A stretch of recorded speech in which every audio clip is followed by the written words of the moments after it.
Dena galdera pentsatzen dut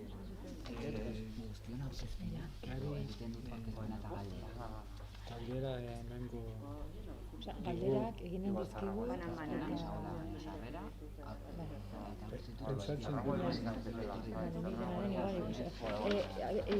iruditzen zaizu esplikatzen badigu pixkat dinamika zehatza nola izanen den?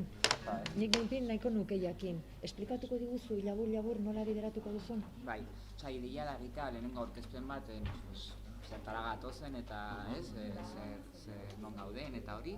Gero egin gut bakoitzen aurkezpena, aurkeztuko zaituzten nor zareten, nor dagoen hemen gaur. Eta gero jasiko gara galdera batzuekin. Lehenengo galdera zurentzat izango da.